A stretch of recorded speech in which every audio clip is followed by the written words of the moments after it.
Hello students, এডুমন্ত্রা YouTube চ্যানেলের আরও একটা ইম্পর্টেন্ট সেশনে তোমাদেরকে মোস্ট ওয়েলকাম। আমি রয়েছি সন্দীপ স্যার তোমাদের সাথে। আশা করি তোমরা সবাই এই ভরা বর্ষার মরশুমে ফাটিয়ে পড়াশোনা করছো। তো WBCS যে এক্সামটা 2024 সালে সেটা কিন্তু অনেকটাই ডিলে হয়ে গেছে, পিছিয়ে গেছে এবং হয়তো 2025 সালের শেষের দিকে বা 2026-এর একদম শুরুতে হতে পারে। তো এই যে এতটা টাইম তোমরা পেয়েছো, এই সময়টা কিন্তু খেলা মেলা উৎসব ফুর্তি আনন্দ করার জন্য নয়। তোমরা যদি এই টাইমটাকে ঠিকঠাক ইউটিলাইজ করো, অর্থাৎ সিরিয়াসলি WBCS এর জন্য প্রিপারেশনটা নাও, তাহলে কিন্তু আগামী বছর তোমরা ডেফিনেটলি WBCS ক্র্যাক করতে পারবে। কারণ এতদিন যখন রিক্রুটমেন্টটা হয়নি, একটু ডিলে হয়েছে, তাই এর পরের প্রসেসগুলো নিশ্চয়ই খুব তাড়াতাড়ি হবে। এবং তার সাথে সাথে এতদিন রিক্রুটমেন্ট হয়নি বলেও নাম্বার অফ সিট কিন্তু অনেক ইনক্রিজ করেছে। সম্প্রতি পিএসসি এটা ডিক্লেয়ারও করেছে যে WBCS যে ABCD যে গ্রুপ সার্ভিসগুলো, সেগুলোতে কিন্তু নাম্বার অফ সিটও ইনক্রিজ করেছে। তো চলো আমরা সবাই WBCS এর জন্য তো বলছি, আর আজকে আমি জিওগ্রাফির ওপর বেস করে কিছু কথা তোমাদেরকে বলবো। কারণ WBCS এর ক্ষেত্রে প্রিলিম হোক বা মেন্স, জিওগ্রাফি সাবজেক্টটা কিন্তু খুবই গুরুত্বপূর্ণ, তাকে কিন্তু অ্যাভয়েড করা সম্ভব নয়। তো আগে যদি প্রিলিমিনারির কথাতেই আসি, তাহলে প্রিলিমিনারিতে তোমরা জানো যে জিওগ্রাফি থেকে নিয়ার অ্যাবাউট 25টা কোশ্চেন কিন্তু আসে। বাকি অন্যান্য সাবজেক্টগুলো কোথাও কোথাও যেমন পলিটি ইকোনমি মিলে 25টা আসে, অঙ্ক জিআই একসাথে মিলে 25টা আসে, কিন্তু ইংলিশ জিওগ্রাফি এগুলোর ক্ষেত্রে কিন্তু 200টার মধ্যে 25টা কোশ্চেন প্রতি বছর কিন্তু প্রিলিমিনারিতে আসে। আর মেন্সের ক্ষেত্রে তো বাকি সমস্ত সাবজেক্টের মতো জিওগ্রাফিও গুরুত্বপূর্ণ, কারণ সেখানেও 100টা কিন্তু MCQ জিওগ্রাফি থেকে হয়ে থাকে। তো এই যে জিওগ্রাফি আমাদের WBCS এ রয়েছে, তার সিলেবাসটা কিন্তু নেহাত ছোট নয়, যথেষ্ট বড়, অন্যান্য সাবজেক্টগুলোর মতোই। তো এই এত বড় সিলেবাস তোমরা যারা যারা WBCS নিয়ে পড়াশোনা করছো বা অন্যান্য কম্পিটিটিভ এক্সামের জন্য পড়াশোনা করছো, তারা নিশ্চয়ই যে কোনো জিওগ্রাফি বই খুলে দেখেছো যে সেখানে অনেক চ্যাপ্টার্স রয়েছে। এবং অনেকে তোমরা পাজেল হয়ে যাও এইটা দেখে যে এত বড় যে সিলেবাসটা, সেটাকে কিভাবে আমি আয়ত্ত করব। অথবা অনেকে আমাকে এটাও বলে যে এত ইনফরমেশন জিওগ্রাফিতে কিভাবে মনে রাখবো। তো জিওগ্রাফিকে অ্যাপ্রোচ করার কত ইজি রয়েছে, ওয়ে রয়েছে, কত বেসিক ওয়ে রয়েছে, সেগুলো আমি তোমাদের এই এডুমন্ত্রা ইউটিউব চ্যানেলে কিন্তু কমপ্লিট জিওগ্রাফি সিলেবাসের ওপর ক্লাস নেব। এবং যে ক্লাসগুলো তোমরা যদি রেগুলারলি করো, তাহলে আমি গ্যারেন্টি দিচ্ছি যে শুধু WBCS নয়, UPSC-তে বসলেও তোমরা জিওগ্রাফি কিন্তু সেখান দিয়ে কোশ্চেন কমন পাবে। তো যাই হোক, এই যে এত বড় সিলেবাসটা, এই এত বড় সিলেবাসটা আমাদের কতটা ডেপথে পড়তে হবে, কোন জায়গাগুলোতে বেশি ফোকাস করতে হবে, কোথাও কম, নাকি পুরো সিলেবাসটাই সমান ইম্পর্টেন্স দিয়ে পড়তে হবে, সেই সমস্ত কিছু আগে কিন্তু আমাদের বোঝা দরকার পড়া শুরু করার আগে। এবং তার জন্য বেস্ট ওয়ে হচ্ছে যে প্রিভিয়াস ইয়ারে WBCS এর যে জিওগ্রাফি কোশ্চেন এসছে সেগুলোকে অ্যানালাইজ করা। আমরা প্রিভিয়াস ইয়ার যদি ঘেঁটে দেখি, তাহলে আমরা বুঝতে পারবো যে কোন জায়গা থেকে, কোন টপিক বা কোন পোর্শন থেকে নাম্বার অফ কোশ্চেন বেশি আসছে আর কোন জায়গা থেকে কম আসছে। এই জিনিসটা বোঝা খুব দরকার, তা না হলে তুমি যে টাইমটা সাবজেক্টের প্রতি দিচ্ছ, সেটা ওই সাবজেক্টেরও ঠিকঠাক জায়গায় দিচ্ছ কিনা সেইটা যদি ঘেঁটে যায়, তাহলে কিন্তু আখেরে কোনো লাভ হবে না। কারণ এখানে নাম্বার অফ কোশ্চেন যা আসে, সবার ভ্যালুয়েশন কিন্তু সমান, সবাই 1 মার্কসের। তাহলে যেখান থেকে কোশ্চেন বেশি আসে, আমি নিশ্চয়ই সেই জায়গাটাকে বেশি সময় দেবো, বেশি গুরুত্ব দিয়ে পড়াশোনা করব, বেশি স্টাডি করব, বেশি ইনফরমেশন সেখানে কি আছে সেগুলো দেখার চেষ্টা করব। তো তোমাদের এই জিনিসটা আমি অনেক সহজ করে এনেছি, সুবিধা করে এনেছি। আজকে আমরা সেটাই করব যে বিগত 10 বছরের প্রিলিমিনারিতে জিওগ্রাফি যা যা কোশ্চেন এসছে, সেই কোশ্চেনটাকে অ্যানালাইজ করে আমি কিন্তু একটা ট্রেন্ড তোমাদের সামনে নিয়ে আসার চেষ্টা করছি যে দেখো কোন পোর্শন থেকে বেশি কোশ্চেন আসে, কতটা কোশ্চেন আসে। এই যে ট্রেন্ডটা আমরা লাস্ট 10 বছরে দেখেছি, এই অ্যানালিসিসটা হয়ে যাওয়ার পর তোমাদের কাছে আরও ছবিটা ক্লিয়ার হয়ে যাবে যে জিওগ্রাফির এত বড় সিলেবাসের মধ্যে কোন কোন জায়গায় আমাকে বেশি ফোকাস করতে হবে, বেশি টাইম দিতে হবে। তো চলো আগে আমরা প্রিলিমিনারিতে আসা জিওগ্রাফি কোশ্চেনগুলো অ্যানালিসিস করে নিই, তারপরে নিশ্চয়ই আমরা মেন্সটাও করব। তো দেখো, সবার প্রথমে আমরা 10 বছরের আমি ডেটা নিয়েছি, সেখানে আমি কিছু ক্যাটাগরিতে ডিভাইড করেছি। কীরকম না, একটা হচ্ছে ওয়েস্ট বেঙ্গল, কারণ যারা তোমরা WBCS এর অ্যাসপিরেন্ট, আশা করি তোমরা WBCS এর জিওগ্রাফি সিলেবাসটা সম্বন্ধে নিশ্চয়ই জানো যে এখানে ইন্ডিয়ান জিওগ্রাফি কিন্তু ম্যাক্সিমাম পোর্শন রয়েছে। কিন্তু তাছাড়াও ওয়ার্ল্ডের জিওগ্রাফির পার্সপেক্টিভ থেকে কিছু যেরকম ইনফরমেটিভ কোশ্চেন আসে, কিছু ফিজিক্যাল জিওগ্রাফির ওপরও কোশ্চেন আসে, যেগুলোকে আমরা ইন্ডিয়ান জিওগ্রাফির সাথেও পড়ব। এবং তার সাথে সাথে স্পেশাল প্রেফারেন্স দেওয়া রয়েছে আমাদের নিজেদের স্টেট অর্থাৎ ওয়েস্ট বেঙ্গলের ওপর। তো সেই জন্য আমি এইভাবে ক্যাটাগরিটা করেছি যে ওয়েস্ট বেঙ্গল জিওগ্রাফি থেকে 25টা কোশ্চেনের মধ্যে কটা কোশ্চেন আসছে, এবং ফিজিক্যাল অ্যান্ড ওয়ার্ল্ড, তার মানে ফিজিক্যাল জিওগ্রাফি এবং তার সাথে সাথে ওয়ার্ল্ডের জিওগ্রাফির বেসিসে যদি কিছু ইনফরমেটিভ কোশ্চেন হয় সেইগুলো, এবং ফিজিক্যাল ইন্ডিয়া অর্থাৎ ইন্ডিয়ার যে ফিজিওগ্রাফি, ল্যান্ডফর্ম, রিভার, সয়েল, এই সমস্ত থেকে কি কোশ্চেন আসছে। আরেকটা হচ্ছে হিউম্যান বা ইকোনমিক জিওগ্রাফি, যে ক্যাটাগরিতে আমরা এগ্রিকালচার, মিনারেল, ইন্ডাস্ট্রি অথবা সেন্সাস, ডেমোগ্রাফি, এই সমস্তগুলো নিয়ে কোশ্চেন আমরা ক্যাটাগরাইজ করেছি। তো এইভাবে যদি দেখো, তো সবার প্রথমে যেটা দেখো যে টোটাল যে জিওগ্রাফির এমসিকিউ প্রিলিমিনারিতে সেটা কিন্তু অ্যাভারেজ 25-এ আছে, কোনো বছর 24 হয়, 26 হয়, এইটুকুই চেঞ্জ হয়, কিন্তু 24-25টা কোশ্চেন কিন্তু প্রতিবার আসে। তো দেখো ফার্স্ট ক্যাটাগরিতে ওয়েস্ট বেঙ্গলে যদি আমরা দেখি তাহলে 25টার মধ্যে নিয়ার অ্যাবাউট তোমরা দেখতে পাবে অ্যাভারেজে 10টা মতো কোশ্চেন কিন্তু ওয়েস্ট বেঙ্গল জিওগ্রাফি থেকে এসছে। তার মানে 40% কোশ্চেন কিন্তু ওয়েস্ট বেঙ্গল জিওগ্রাফি থেকে প্রতিবার আসে, এবং যেটা আগে কখনো হয়তো 7টা-8টা এসেছিল সেটা রিসেন্ট ইয়ারে কিন্তু 9টা-10টার দিকে গেছে। তার মানে প্রিলিমিনারিতে আমাদের ওয়েস্ট বেঙ্গল জিওগ্রাফির ওপর কিন্তু জোর দিতে হবে। তারপরে যদি দেখি যে physical geography and world geography, physical geography এর প্রত্যেকটা ক্যাটাগরিকে আমি আবার এক্সপ্লেন করে তোমাদের দেখাচ্ছি যে ঠিক ফিজিক্যাল জিওগ্রাফি বলতে কোন কোন টপিক থেকে কোশ্চেন আসছে বা ওয়ার্ল্ড বলতে কি। তো সেখান থেকেও কিন্তু নিয়ার অ্যাবাউট দেখো তোমরা 4টে থেকে 6টা কোশ্চেন কিন্তু থাকে, তার মানে এখানেও নিয়ার অ্যাবাউট 20% কোশ্চেন কিন্তু আমাদের আসছে। তারপরে আমরা যদি ইন্ডিয়ার ফিজিক্যাল পোর্শন নিয়ে ভাবি, ইন্ডিয়ার ফিজিক্যাল পোর্শন মানে যে চ্যাপ্টারগুলো চলে আসে সেটা হচ্ছে যে ল্যান্ডফর্ম, রিভার বা ড্রেনেজ সিস্টেম, যেমন ধরো ক্লাইমেট, সয়েল, এই যে চ্যাপ্টারগুলো, এইগুলো থেকেও কিন্তু নিয়ার অ্যাবাউট 20 থেকে 30% কোশ্চেন প্রিলিমিনারিতে প্রেজেন্ট থেকেছে, এবং প্রতি বছর কিন্তু সেটা রয়েছে, এমন নয় যে খুব বেশি আপ ডাউন করেছে। আর সবার লাস্টে যদি আসি হিউম্যান জিওগ্রাফি, তাহলে এটাকেও আমরা নেগলেক্ট করতে পারবো না, কারণ এখান থেকেও কিন্তু 20% কোশ্চেন এসছে। তাহলে দেখো এই পোর্শনেও আমরা কিন্তু agriculture, irrigation, mineral, industry, transport এবং ডেমোগ্রাফি, সেন্সাস, পপুলেশন, এই সমস্ত জিনিসগুলো পাই। তো এই জায়গা থেকে নাম্বার অফ কোশ্চেন থেকে তো একটা বেসিক আইডিয়া হয়েই যাচ্ছে যে প্রিলিমিনারির জন্য ওয়েস্ট বেঙ্গলকে বেশি প্রেফারেন্স দেব। আর বাকি যে ক্যাটাগরিগুলো আমি করেছি সেখানে দেখতে হবে যে প্রত্যেকটা ক্যাটাগরির অ্যাকচুয়ালি সাইজ কত, ডেপথ কত, সেই বুঝে আমি যদি দেখি যে এখানে আমার 2টো চ্যাপ্টার পড়লে 5টা কোশ্চেন আসছে আর এখানে আমার 6টা চ্যাপ্টার পড়লে 5টা কোশ্চেন আসছে, তাহলে অবশ্যই আগে আমি এই জায়গায় ফোকাস করব। তো এটা তোমাদের সামনে 25টা যে কোশ্চেন আসে প্রিলিমিনারিতে তার আমি 4টে ক্যাটাগরিতে ডিভাইড করে দেখিয়েছি। এবারে আমরা দেখব যে এই যে 4টে ক্যাটাগরি তাদের মধ্যে যদি আরও আমরা ডিপে গিয়ে অ্যানালিসিস করি, তাহলে এই 4টে ক্যাটাগরির আন্ডারে যে সাব ক্যাটাগরি হয় সেখান থেকেও আমরা কোন কোন চ্যাপ্টার থেকে কি কোশ্চেন আসছে সেইটা আমরা বুঝতে পারবো। তো দেখো পাই চার্টের মাধ্যমে তোমাদেরকে যদি এটা দেখাই তাহলে তোমরা বুঝতেই পারবে যে দেখো 41% কোশ্চেন কোথা থেকে এসছে, ওয়েস্ট বেঙ্গল জিওগ্রাফি থেকে এসছে। তাছাড়া দেখো বাকি ফিজিক্যাল যে ইন্ডিয়ার যে ফিজিক্যাল পোর্শন, আসলে জিওগ্রাফিকে আমরা ব্রডলি ডিভাইড করলে 2 ভাগে ডিভাইড করতে পারি বা 3 ভাগে ডিভাইড করতে পারি। একটা হচ্ছে কিছু চ্যাপ্টার এরকম হয় যেগুলো ফিজিক্যাল জিওগ্রাফির ওপর ভর করে রয়েছে, এমন নয় যে সেখানে শুধুমাত্র কনসেপ্টই রয়েছে, সেখানে প্রচুর ইনফরমেশনও রয়েছে, কিন্তু একটা কনসেপচুয়াল বেস হচ্ছে এই ফিজিক্যাল জিওগ্রাফি, যার মধ্যে আমরা কিন্তু ল্যান্ডফর্ম, রিভার, ক্লাইমেট, সয়েল, এই সমস্ত কিছু পাই, ন্যাচারাল ভেজিটেশন। আর তারপরের যে পার্টটা আসে আমরা ক্যাটাগরি করতে পারি যে ইকোনমিক জিওগ্রাফি অর্থাৎ সেখানে আমাদের এগ্রিকালচার, বিভিন্ন টাইপের প্রোডাকশন, মিনারেল, ইন্ডাস্ট্রি এগুলো আসে। আর আরেকটা হয় যেটা আমাদের হিউম্যান জিওগ্রাফি, সেই জায়গাতে আমাদের কিন্তু পপুলেশন, সেন্সাস, ডেমোগ্রাফি, এই জায়গা থেকে কোশ্চেন হয়।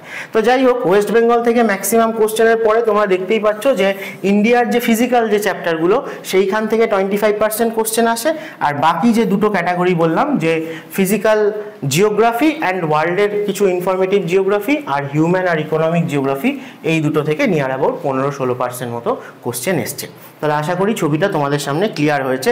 চলো এরপরে আমরা প্রত্যেকটা যে ক্যাটাগরি তাকে ডিভাইড করে দেখি সাব ক্যাটাগরিতে যে কোন কোন পোর্শন থেকে আমাদের কোশ্চেন বেশি আসছে, অর্থাৎ আমাদেরকে বেশি ফোকাস করতে হবে। তো যেহেতু ওয়েস্ট বেঙ্গল জিওগ্রাফি থেকেই আমরা দেখছি প্রিলিমিনারিতে বেশি কোশ্চেন এসছে, তাই চলো প্রথমে ওয়েস্ট বেঙ্গল জিওগ্রাফিকেই আমরা ব্রেকডাউন করে দেখি যে এখান থেকে যে 10টা কোশ্চেন আসছে সেগুলো কোন জায়গা থেকে কটা কোশ্চেন আসছে। তাহলে প্রথমেই দেখো আমরা যদি ফিজিওগ্রাফি এবং রিলিফ ফিচার নিয়ে দেখি, প্রতি বছর সেখান থেকে 2-3টে করে কোশ্চেন এসছে ওয়েস্ট বেঙ্গলের পার্সপেক্টিভ থেকে। তার মানে দেখো প্রিভিয়াস ইয়ারে আমরা দেখতে পাবো যে তেরাই রিজিয়ান, ডুয়ার্স রিজিয়ান বা গঙ্গার যে ডেল্টাইটিক প্লেন রয়েছে ওয়েস্ট বেঙ্গলে, অথবা যে রাঢ় প্লেনস, রাঢ় প্ল্যাটু, ছোটনাগপুর প্ল্যাটুর যে এলিভেশন, অথবা আমাদের নর্থ বেঙ্গলের যে প্লেন রিজিয়ান তার যে বিভিন্ন, তার উপর বেস করে বিভিন্ন কোশ্চেন। তাহলে ফিজিক্যাল পোর্শন বা ল্যান্ডফর্মের ওপর বেস করে, ফিজিওগ্রাফির ওপর বেস করে, রিলিফ বা টোপোগ্রাফিক ফিচারের ওপর বেস করে কিন্তু দেখো সব থেকে বেশি নাম্বার অফ কোশ্চেন তোমরা এখানে দেখতে পাচ্ছ যে 2 থেকে 3টে কোশ্চেন এখানে এসছে। তারপরে দেখো রিভার অ্যান্ড ড্রেনেজ, এখান থেকেও 2টো কোশ্চেন, অর্থাৎ আমাদের ওয়েস্ট বেঙ্গলের যে ইম্পর্টেন্ট রিভারগুলো, যেমন নর্থ বেঙ্গলের কিছু রিভার তিস্তা, জলঢাকা, তোর্ষা, মহানন্দা, অথবা আমাদের প্ল্যাটু রিজিয়ানের যে রিভার, যেমন ধরো সুবর্ণরেখা রয়েছে, দামোদর রয়েছে, ঠিক আছে, দ্বারকেশ্বর, শিলাবতী, কংসাবতী, এদের থেকে কোশ্চেন এসছে। শুধুমাত্র তাই না, আমাদের যে গঙ্গা, ভাগীরথী, হুগলি যে ড্রেনেজ সিস্টেম, সেখান থেকেও কিন্তু কোশ্চেন এসছে। তাহলে ফিজিওগ্রাফি আর রিভার এই দুটোই ফিজিক্যাল জিওগ্রাফির পার্ট। দেখো এখান থেকে কিন্তু যথেষ্ট আমরা 5টা কোশ্চেন কিন্তু এখান থেকেই পেয়ে যাচ্ছি নিয়ার অ্যাবাউট। তারপরে দেখো ক্লাইমেট, রেনফল এবং সয়েল, এগুলোও কিন্তু অ্যাকচুয়ালি ফিজিক্যাল জিওগ্রাফিরই পার্ট, সেখান থেকেও একটা করে কোশ্চেন কিন্তু অ্যাভারেজে প্রতি বছর এসছে।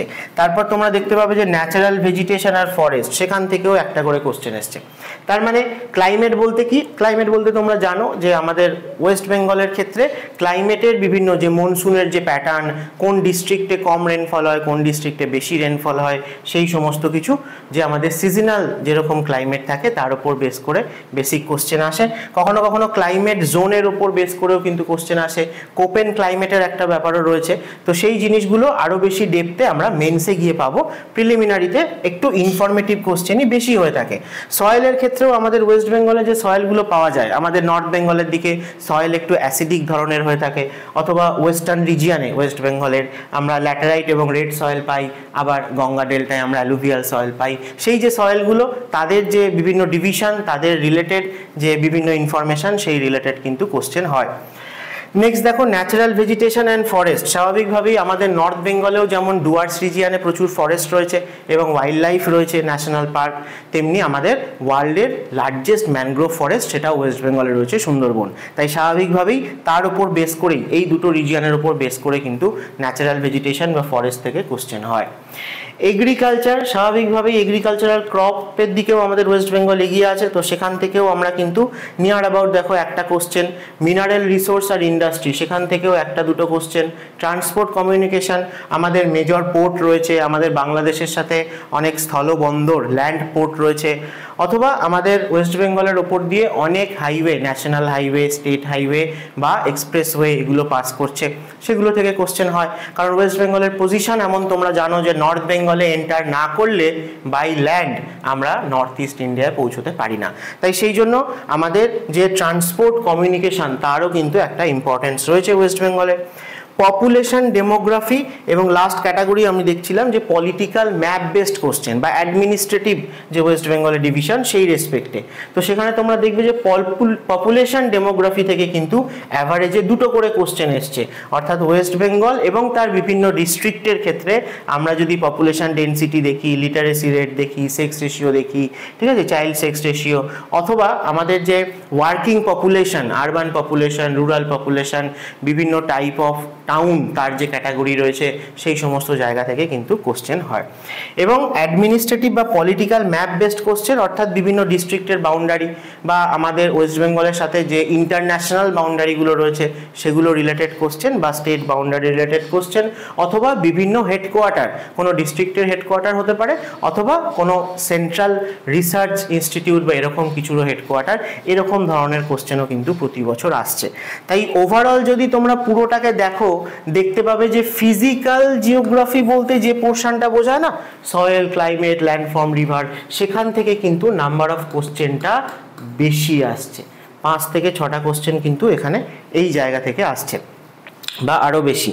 আর তাহলে ওয়েস্ট বেঙ্গল থেকে মোটামুটি নিয়ার অ্যাবাউট 9টা-10টা কোশ্চেন ছিল, তার মধ্যে 5-6টা কোশ্চেন তুমি ওখান থেকেই পাচ্ছ, আর বাকি সমস্ত জায়গা থেকে একটা করে কোশ্চেন প্রতিবার আসে, কখনো কখনো কোনো ক্যাটাগরি থেকে 2টো কোশ্চেনও আসে। তো এইভাবে দেখো, আমার মনে হয় যে তোমরা পড়া শুরু করার আগে বা পড়ার সময় এই প্রিপারেশন যখন তুমি নিচ্ছ, তখন মাঝে মধ্যে তোমাদের এই অ্যানালিসিসটা চোখের সামনে আনা উচিত। তাহলে তুমি বুঝতে পারবে যে তুমি কোন জায়গাটায় অ্যাকচুয়ালি কতটা টাইম দিচ্ছ, কতটা ডেপথে পড়ছো। আলটিমেটলি সেই জায়গা থেকেই কোশ্চেন তুমি বেশি পাবে। তো ওয়েস্ট বেঙ্গলের এই যে অ্যানালিসিসটা, মানে প্রিলিমে আসা ওয়েস্ট বেঙ্গল জিওগ্রাফির যে কোশ্চেনগুলো তার অ্যানালিসিস, সেটাকে আমি যদি একটু পার্সেন্টেজ ফর্মে তোমাদের সামনে নিয়ে যাই, তাহলে হয়তো বুঝতে তোমাদের আর একটু সুবিধা হবে। যে দেখো, এই যে physiography, river, climate, soil, forest, vegetation, এতটা যে বলছিলাম যে ফিজিক্যাল জিওগ্রাফির পার্ট, দেখো এখান থেকে প্রতি বছর তুমি দেখো 30, 15, 5, 20 আরও এখানে তোমার মানে 50 প্লাস 60, 60 থেকে 65% কোশ্চেন প্রতি বছর ওয়েস্ট বেঙ্গলের মধ্যেও তার ফিজিক্যাল যে জিওগ্রাফিটা সেখান থেকে আসে। তো এই জিনিসটা আমাদের কাছে ক্লিয়ার হয়ে গেলে নিশ্চয়ই আমরা এই ফিজিক্যাল পার্টটাতে বেশি ফোকাস করব। তার মানে এই নয় যে অন্য জায়গাগুলোকে নেগলেক্ট করে যাব, কিন্তু কোথায় বেশি টাইম দেব সেইটা আমরা বুঝতে পারবো। বাকি তোমরা দেখতেই পাচ্ছ যে কোনো চ্যাপ্টার থেকে কোশ্চেন পরপর অনেক বছর আসেনি এরকম কিন্তু নয়, প্রতি বছরই এসছে। কোনো বার 1-2 বার হয়তো গ্যাপ গেছে, কোনো চ্যাপ্টার থেকে পাইনি, মানে কোশ্চেন সেবার হয়তো মানে 10টা না এসে 8টা এসেছিল ওয়েস্ট বেঙ্গল থেকে, সেই রকম। কিন্তু ট্রেন্ড যদি আমরা দেখি তাহলে আমরা দেখব যে নিয়ার অ্যাবাউট 60 বা মোর দ্যান 60% কোশ্চেন ওয়েস্ট বেঙ্গলের মধ্যেও ফিজিক্যাল পোর্শন থেকে আসছে, এবং বাকি জায়গা থেকে একটা করে কোশ্চেন আমরা পাচ্ছি। তো এই হলো ওয়েস্ট বেঙ্গলের কথা। বাকি যে ক্যাটাগরিগুলো করেছিলাম সেগুলো তোমাদের সামনে একটুখানি অ্যানালিসিস করে দেখিয়ে দিই। নেক্সট যেমন ধরো ছিল যে ফিজিক্যাল অ্যান্ড ওয়ার্ল্ড জিওগ্রাফি। তো এই যে ফিজিক্যাল অ্যান্ড ওয়ার্ল্ড জিওগ্রাফি, এই জিনিসটা থেকে ঠিক কী কোশ্চেন আসে না, যেমন ধরো আর্থের স্ট্রাকচার বা টেকটনিক। আসলে ওয়ার্ল্ড জিওগ্রাফি আমাদের সিলেবাসে সেই অর্থে নেই WBCS এ, কিন্তু ইন্ডিয়ান জিওগ্রাফি পড়তে গিয়ে আমাদের যে সমস্ত ফিজিক্যাল ক্যারেক্টারিস্টিক্স বা ফিজিক্যাল ল্যান্ডফর্ম বা ড্রেনেজ প্যাটার্ন বা সয়েল, ফরেস্ট যা নিয়ে আমরা আলোচনা করি, অথবা ভলক্যানো হতে পারে, আর্থকোয়েক হতে পারে, আর্থের ক্রাস্ট হতে পারে, সেই সমস্ত পার্সপেক্টিভ থেকেই ওয়ার্ল্ডের বেসিসে কোনো ইম্পর্টেন্ট ফেমাস খুব মানে আমাদের যদি ইম্পর্টেন্ট কিছু হয় তাহলে সেই ক্ষেত্রে কিন্তু কোশ্চেনটা এসে থাকে। দেখো তোমরা দেখতে পাবে যে আমরা যেমন ইন্ডিয়াতে হিমালয় নিয়ে পড়ি, তো সেখানে আমাদের প্লেট টেকটনিক বা টেকটনিক থিওরির কথা চলেই আসে। তাই জন্য আর্থের ক্রাস্ট, আর্থের স্ট্রাকচার, প্লেট টেকটনিক, এই যে আর্থের যে বিভিন্ন লেয়ার রয়েছে, বিভিন্ন সিসমিক জোন রয়েছে আমাদের ইন্ডিয়ার ক্ষেত্রেও আসে, অথবা বিভিন্ন যে প্লেট বাউন্ডারি রয়েছে, এই সমস্তর উপর বেস করে কিন্তু আমরা একটা করে কোশ্চেন পাই। তারপরে হচ্ছে অ্যাটমসফিয়ার এবং ক্লাইমেট। ক্লাইমেটের রেসপেক্টেও আমরা দেখবো যে অ্যাটমসফিয়ারের বিভিন্ন লেয়ার টেয়ার, সেখান থেকে যেরকম কোশ্চেন আসে তেমনি বিভিন্ন ক্লাইমেটিক ফেনোমেনা, যেমন ধরো সাইক্লোন হতে পারে, সেই রকম জায়গা থেকেও কিন্তু কোশ্চেন আমাদের দেওয়া হয়।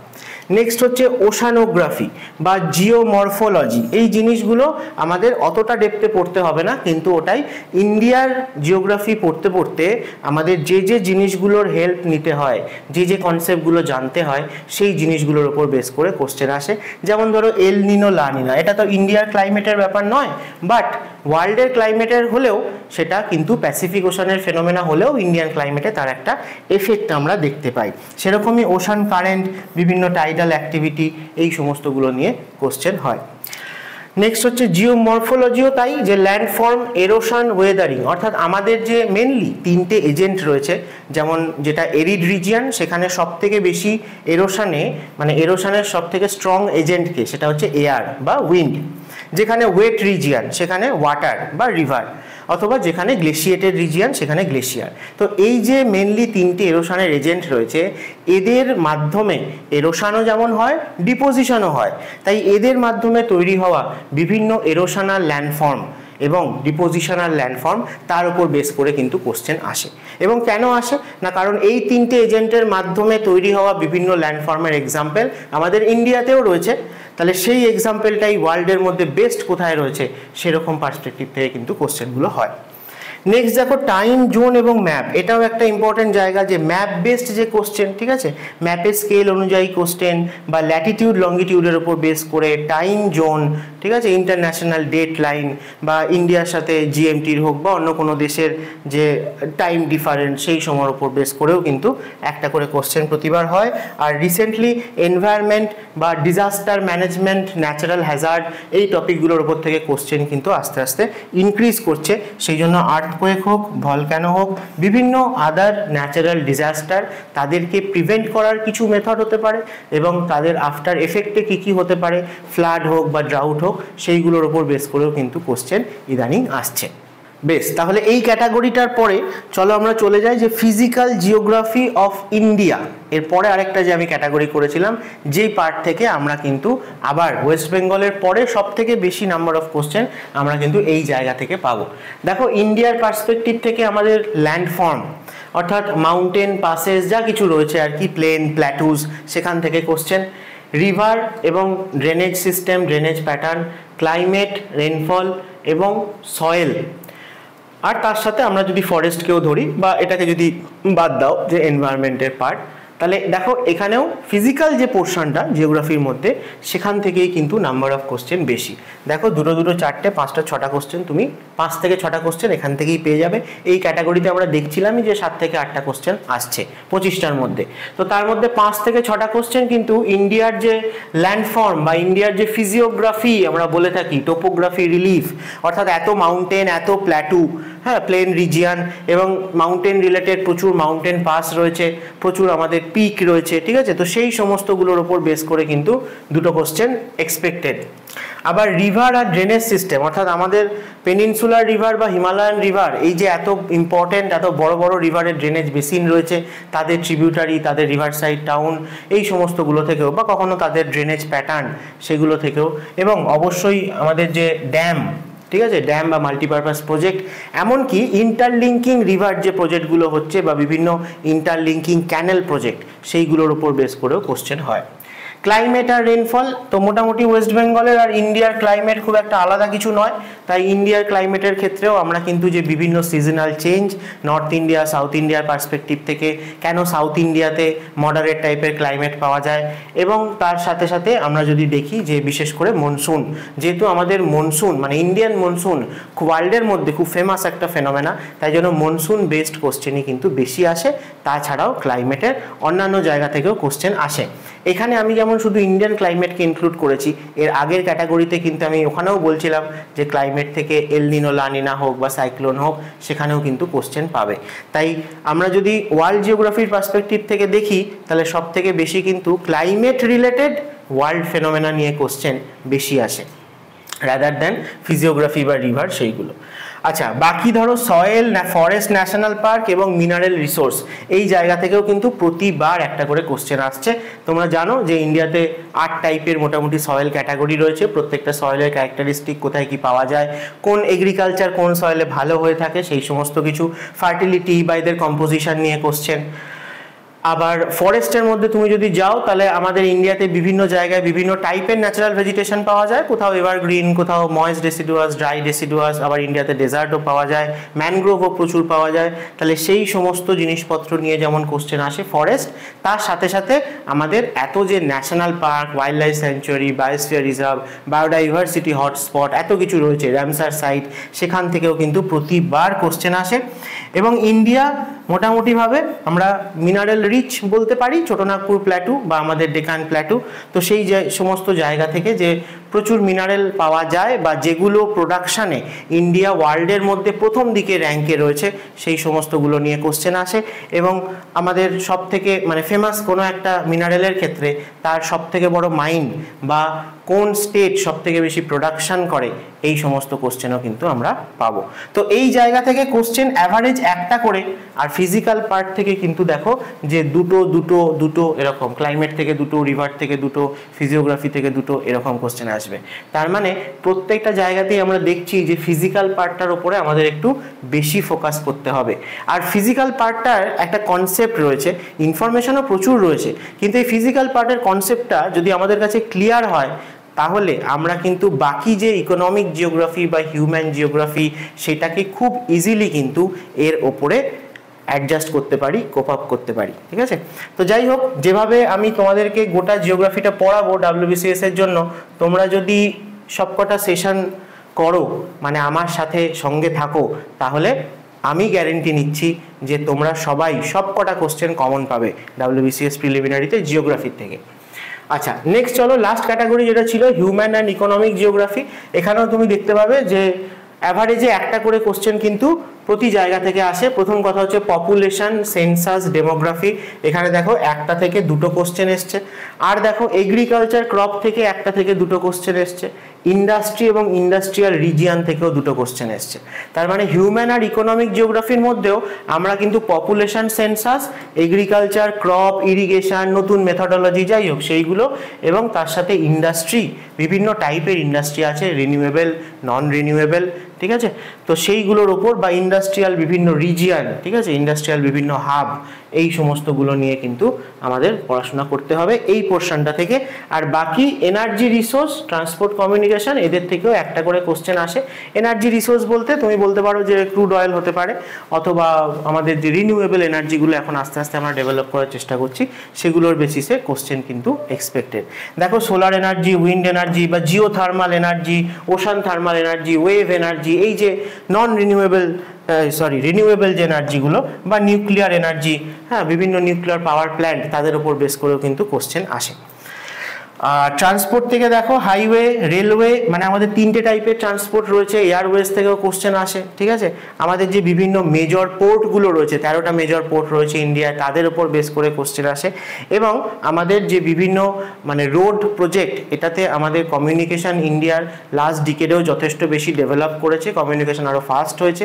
এই যে হাইওয়ে, এক্সপ্রেসওয়ে, এবং এইগুলো থেকে যেমন কোশ্চেন আসছে, ঠিক সেরকমই গোল্ডেন কোয়াড্রিল্যাটারাল, বা আমাদের নর্থ সাউথ ইস্ট ওয়েস্ট যে করিডোর, অথবা ধরো সব থেকে লংগেস্ট হাইওয়ে, শর্টেস্ট হাইওয়ে, এগুলো থেকে কোশ্চেন আসে। এবং রেলওয়ে থেকেও কিন্তু, রেলওয়ে বিভিন্ন জোন রয়েছে, সেগুলোর উপর বেস করেও কোশ্চেন করা হয়, কোথায় কি রয়েছে। অথবা বিভিন্ন যে প্রোডাকশন ইউনিট রয়েছে রেলের, যেমন হুইলস কোথায় তৈরি হয়, ওয়াগন কোথায় তৈরি হয়, সেই সমস্ত হয়। আর দেখো ইন্ডাস্ট্রিয়াল রিজিয়ন বলতে, বা মিনারেল বেস যে সমস্ত ইন্ডাস্ট্রিগুলো রয়েছে, সব থেকে বেশি ফোকাস করা হয়েছে এখনো অবধি দেখা যাচ্ছে ছোট নাগপুর প্ল্যাটির ওপর ইন্ডাস্ট্রি। এছাড়াও আমরা দেখবো যে ডেকানের ক্ষেত্রেও আমরা কিছু স্পেসিফিক ইন্ডাস্ট্রি পাবো। তাছাড়া মূলত মিনারেল বেসড ইন্ডাস্ট্রি, অথবা আমরা যদি রিফাইনিং ইন্ডাস্ট্রির দিকে যাই, তখন আমাদের মেজর পোর্টগুলোর কথা চলে আসবে, বা গুজরাটের দিকে আমরা দেখতে পাবো সব থেকে বেশি এখন ফাস্ট ডেভেলপিং যে ক্রুড অয়েল রিফাইনিং ইন্ডাস্ট্রি। এবং আইটি হাব বিভিন্ন জায়গায় হচ্ছে, আরও ডেভেলপ করছে আইটি ইন্ডাস্ট্রি, তো সেইগুলো বেসিসে কোশ্চেন আসে। এগ্রিকালচারে তোমরা আশা করি বুঝতেই পারো যে ইন্ডিয়াতে যে ক্রপগুলো বেশি হয়ে থাকে, তাদের মধ্যে অনেক ডিফারেন্স রয়েছে। কিছু হচ্ছে ফুড ক্রপ, কিছু হচ্ছে প্ল্যান্টেশন ক্রপ, কিছু হচ্ছে ক্যাশ ক্রপ। তো সব জায়গা থেকেই আমরা ঘুরিয়ে ফিরিয়ে কিন্তু কোশ্চেন পাবো। এবং এই যে গ্রিন রেভলিউশন অনেক আগে আমাদের যেটা হয়েছে, রিসেন্টলি আমরা যে ইস্টার্ন ইন্ডিয়া বা এভারগ্রিন রেভলিউশন বা নর্থ ইস্ট ইন্ডিয়ার দিকে বেশি ফোকাস করছি, সেই সমস্ত জায়গাগুলো থেকে কোশ্চেন এক্সপেক্টেড সামনের দিনে। আর পপুলেশন সেন্সাস থেকে তো বুঝতেই পারছো, যেরকম ওয়েস্ট বেঙ্গলের ক্ষেত্রে বললাম, যে প্যারামিটারগুলো, যে ডেটাগুলো আমরা মেজার করি সেন্সাসে, সেই জায়গা থেকে কোশ্চেন হয়। এবং তার সাথে এই যে urban population, rural population, metro সিটিজ, human settlement, অথবা দেখো মাইগ্রেশন, এই রিলেটেডও কিন্তু কোশ্চেন দিন দিন বাড়ছে, ঠিক আছে। তো ডিটেলসে আশা করি তোমরা বুঝতে পারছো যে ক্যাটাগরি ওয়াইজ যেমন আমি ডিভাইড করেছিলাম, তাদেরও সাব ক্যাটাগরি ওয়াইজ একদম টপিক মেনশন করে আমি তোমাদের সামনে অ্যানালিসিসটা করেছি, যাতে তোমাদের ফোকাসটা একদম ঠিকঠাক জায়গায় থাকে, তোমরা ঘেটে না যাও, বা পড়তে পড়তে যাতে বোর না হয়ে যাও, বা তোমরা যাতে হারিয়ে না যাও গোটা এই যে জার্নিটা সেখান থেকে। তো যাই হোক, এক কথায় সবশেষে যদি আবার বলি, তাহলে আমরা সামারি করে দেখতে পাবো যে চারটে ক্যাটাগরির কথা বলেছিলাম। আবার মনে করিয়ে দিই যে ওয়েস্ট বেঙ্গল জিওগ্রাফি থেকে প্রিলিমিনারিতে নিয়ার অ্যাবাউট 40% কোশ্চেন আসে। সবার প্রথম ফোকাস এটাই হওয়া উচিত, এবং সেই জন্য আমরা আমাদের এই ইউটিউব চ্যানেলে ক্লাস ওয়েস্ট বেঙ্গল জিওগ্রাফি দিয়েই প্রথম শুরু করব। কারণ মেন্সের জন্য ইন্ডিয়ান জিওগ্রাফি হয়তো বেশি পড়তে হবে, সেটা মেন্সের অ্যানালিসিস করলে আমরা বুঝতে পারবো, কিন্তু প্রিলিমিনারিটা তো আগে পাস করতে হবে, তবে তো মেন্স। তাই জন্য আমরা প্রথম ওয়েস্ট বেঙ্গল জিওগ্রাফি দিয়েই কিন্তু আমাদের ক্লাস শুরু করব। নেক্সট যা বললাম যে দেখো ফিজিক্যাল অ্যান্ড ওয়ার্ল্ড আর ফিজিক্যাল ইন্ডিয়া, এই জায়গা থেকে কিন্তু নিয়ার অ্যাবাউট 40 থেকে 50% কোশ্চেন এসছে, আর বাকি যে 15 থেকে 20% কোশ্চেন সেটা হিউম্যান আর ইকোনমিক জিওগ্রাফি থেকে আসছে। তাহলে টপ প্রায়োরিটি আমরা ফিজিওগ্রাফির ওপর দেবো, ডিস্ট্রিক্ট, স্টেট, রিসোর্স, রিভার, এই সমস্ত কিছু ওয়েস্ট বেঙ্গলের রেসপেক্টে। ওভারঅল ফিজিক্যাল জিওগ্রাফি বা ওয়ার্ল্ডের রেসপেক্টে আমরা প্লেট টেকটনিক বা অ্যাটমসফিয়ার, আর্থের ক্রাস্ট, আর্থকোয়েক, ভলক্যানো, হ্যাঁ, বিভিন্ন আর্থকোয়েক হওয়ার সময় যে বিভিন্ন ওয়েভ বেরোয় সেই সমস্ত জায়গা থেকে কোশ্চেন হয়। ইন্ডিয়ার ক্ষেত্রে স্বাভাবিকভাবে ইন্ডিয়ার ফিজিক্যাল পোর্শনের ওপর বেশি ফোকাস, এবং বাকি পার্টগুলো এর সাথে রিলেট করতে যেরকম সুবিধাও হয় সেদিকেও আমরা কম টাইম দেব, যে যে জায়গাগুলো পড়ার সেই জায়গাগুলো শুধু দেখে নেব। আর last population data, agriculture, industry, transport, এগুলো আমাদের হিউম্যান বা ইকোনমিক জিওগ্রাফির একটু দেখে নিতে হবে। তো আশা করি এই যে অ্যানালিসিসটা আমি করলাম এটা তোমাদের কাছে খুবই হেল্পফুল হবে। যদি ভালো লেগে থাকে ভিডিওটা তাহলে অবশ্যই একটা লাইক করো। এরপরে আমরা কিন্তু মেন্সের যে প্রিভিয়াস ইয়ারের জিওগ্রাফি সেই অ্যানালিসিসটাও আমি করে তোমাদের সামনে নেক্সট ভিডিওতে নিয়ে আসছি। তার আগে এই প্রিলিমেরটা সবার, তোমাদের যারা অ্যাসপিরেন্ট রয়েছে, যারা চেনা জানা বন্ধু বান্ধব বা বিভিন্ন কম্পিটিটিভ এক্সামের জন্য প্রিপারেশান নিচ্ছে তাদের সাথে শেয়ার করো, তাদের কাছেও খুব হেল্পফুল হবে। তাহলে দেখা হবে আরেকটা সেশনে, যেখানে আমরা WBCS মেন্সের প্রিভিয়াস ইয়ারে আসা জিওগ্রাফি কোশ্চেনকে এইভাবে ডিটেলসে অ্যানালিসিস করব এবং ট্রেন্ডটাকে বোঝার চেষ্টা করব। তারপরে আমরা প্রপারলি এই গোটা সিলেবাসটা ধরে একদম শুরু থেকে শেষ অবধি part by part topic base করে বা ইন্ডিয়ার বিভিন্ন রিজিয়ন বেস করে আমি কিন্তু ক্লাস নেব তোমাদেরকে, এবং অবশ্যই বলবো তোমাদেরকে সেই ক্লাসগুলো সবকটা করতে, যাতে তোমরা 100% কমন পাও WBCS এর জিওগ্রাফি। তো চলো আজকের ভিডিওটা এখানেই শেষ করছি, দেখা হবে আবার নেক্সট কোনো সেশনে। ভালো থেকো সবাই আর পড়াশোনা চালিয়ে যাও, আমরা সবাই তোমাদের সাথে আছি। All the best.